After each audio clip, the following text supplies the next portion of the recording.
সার সংকট চলছে উত্তরের কৃষি নির্ভর জেলা ঠাকুরগাঁওয়ে। সরকারি ডিলার পয়েন্টে সার না পেয়ে কৃষকদের ছুটতে হচ্ছে খোলা বাজারে, যেখানে গুনতে হচ্ছে বাড়তি দাম। রয়েছে জেলার বাইরে সার পাচারের অভিযোগও।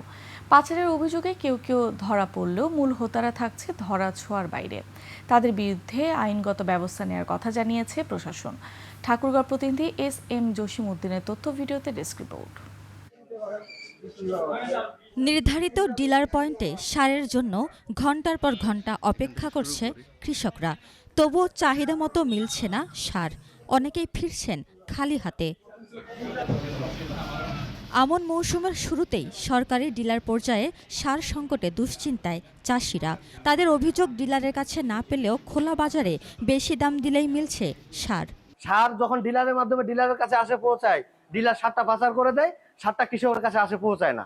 আমি আজকে অন্য দোকান থেকে সার কিনলাম বেশি দামে। সরকারি রেটে যে দাম, ওই দামে তো আমরা সার পাই না, দাম বেশি চায়। সংকটের মধ্যেই সামনে এসেছে জেলার বাইরে সার পাচারের অভিযোগ।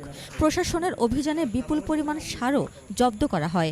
৫-১০ বস্তা করে সার ডিলার পয়েন্ট থেকে নিয়ে আসি এবং মাঝে মধ্যে বাইরে থেকেও নিয়ে আসে খুচরা পর্যায়ে আর কি কৃষকের দ্বারা করে আর কি। এই সার কোথায় যাচ্ছে এটা তো প্রশাসনের দায়িত্ব, ওনারা খুঁজে বের করবে। কৃষি বিভাগের দাবি, জেলায় সারের ঘাটতি নেই। কিছু অসাধু ব্যবসায়ী কৃত্রিম সংকট তৈরি করে বেশি দামে বিক্রি ও পাচারের সঙ্গে জড়িত।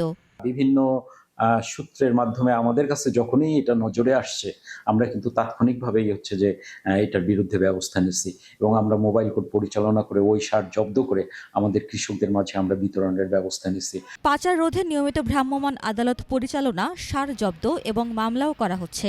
পাচার চক্রকে শনাক্ত করে তাদের বিরুদ্ধে আইনগত ব্যবস্থাও নেওয়া হচ্ছে বলে জানান প্রশাসনের এই কর্মকর্তা। আমরা যে সারগুলি পাই, যে সোর্সগুলোকে আমরা ধরি, তারা ম্যাক্সিমামই দেখা যায় যে ডিলার বা অন্য কারো নাম বলতে চায় না।